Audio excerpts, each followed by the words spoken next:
Okay, now I'm going to talk about the bones of the lower arm, the forearm region. So I'm going to discuss the ulna and the radius. And easy way to remember the difference, well, if you look at the length of these bones, even with the humerus, the ulna, and the radius, they're all very short. They're definitely not the bones of the leg. Okay, so these are all bones of the arm, the humerus being the upper arm, and the ulna and radius being of the forearm region. The ulna, you're going to want to think if it has this U-shaped structure, it's the ulna. If you look at the radius, there's no U-shaped structure. Okay, so these are definitely bones of the arm because they're very short and they're very slender and small. And then if you see this U-shaped structure called the trochlear notch, you're dealing with the ulna. Okay, if you see this somewhat, I always think it looks like a little piece of candy, okay, this round circular piece, okay, this is the radius. All right, I have it as much as I can, have it set up the way it would be in the arms. You're looking at the anterior side of all of these bones. But remember when I talked about the humerus in the last video, I said that the capitulum of the humerus is going to articulate with the head of the radius, like this. Okay? So that means the radius is going to be the lateral bone of the forearm, okay? Thumb side. Because remember, anatomical position, palms are facing forward, okay? Thumbs are lateral, okay? So the radius is going to be the lateral bone of the forearm. And that makes sense. It articulates with the head of the radius articulates with the capitulum, which is the lateral condyle of the distal end of the humerus. All right. The ulna is going to be the medial bone, or on the pinky side of the forearm. Okay. And that makes sense because medial to the capitulum is this trochlea, which articulates with the trochlear notch of the ulna. Okay? So now let's talk about some of the specific structures of the bone, the ulna, and the radius. First is very easy, this trochlear notch, this big U-shaped structure of the ulna, trochlear notch, articulates with the trochlea of the humerus. Okay? This anterior projection, the smaller anterior projection, is the coronoid process. This larger posterior projection is the olecranon process. So guess what these structures articulate with? The coronoid process articulates with the coronoid fossa of the humerus when the arm is flexed at the elbow. Okay? When the arm is extended at the elbow, the olecranon process of the ulna fits into the olecranon fossa of the humerus. Okay? So, here's our U-shaped structure. This smaller anterior process is the coronoid process, articulates with the coronoid fossa of the humerus when the arm is flexed. This larger posterior process is the olecranon process, and it articulates with the olecranon fossa of the humerus when the arm is extended or straightened. Okay? Let's see. So this would be the proximal end of the ulna.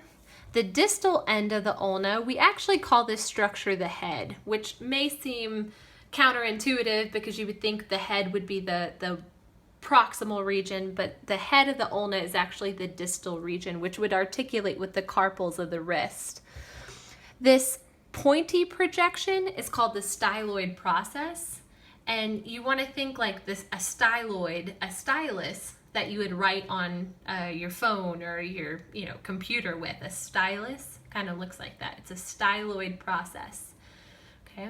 The styloid process serves as an attachment site for ligaments of the wrist. And you're going to use this styloid process to be able to help determine whether this ulna is right or left. Okay? This trochlear notch always has to be facing up, right? And then the styloid process is going to go to the pinky. So this is the right ulna. See how it doesn't make sense if I put it over here on my left side? See how the styloid process is pointing, it's more medial, okay, to the hand, sorry, okay? Draw a midline down the middle of your hand, okay? But look over here. My styloid process of the ulna is in line with the pinky, and the trochlear notch is facing up. So this is the right ulna, okay? This head, something I didn't mention, is the head of this ulna is going to articulate with the structure called the ulnar notch of the radius. I'll get to that in just a second. Also, if you look, here's our coronoid process. If you look just inside, you'll see this smoothed kind of divot area. This is called the radial notch of the ulna. And it's called the radial notch of the ulna because this is where the head of the radius fits and articulates with, okay? So the head of the radius not only articulates with the capitulum of the humerus, but it also articulates with the radial notch of the ulna. Okay, that's the ulna. Look, I'll go ahead and here's my left ulna, trochlear notch facing up. Look at the styloid process in line with the pinky. This is the left. Okay, so let's talk about some structures of the radius. All right, I've already mentioned this flattened kind of disc-shaped structure. This is the head of the radius. It articulates with the capitulum of the humerus. It also articulates with the radial notch of the ulna. Okay. If you look just below the head of the radius, you'll see this rough region right here. This is a tuberosity, a rough projection. The radial tuberosity is going to be where the biceps brachii attaches itself.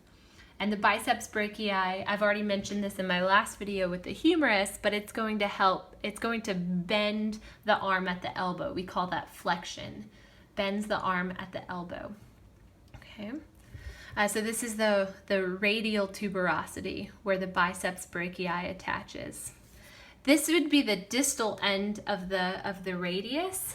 This region is going to articulate with the carpals. This pointed projection is called the styloid process of the radius, and just like the styloid process of the ulna, it serves as an attachment site for the ligaments of the wrist. Okay. This kind of carved out little divot, this is the ulnar notch of the radius. The ulnar notch of the radius. This is where the head of the ulna articulates. So the head of the ulna articulates with the ulnar notch of the radius. Okay. How do I tell right or left for the radius? How do I tell right or left? Same thing, same little trick I taught you with the ulna. You're gonna look for this styloid process, and it has to be in line with the thumb. So this is our right radius. It doesn't make sense if I come over here. See how the styloid process is not in line with the thumb? So this is the right, whereas here's our styloid process. This is the left. Okay. Let's see. And I think that's it.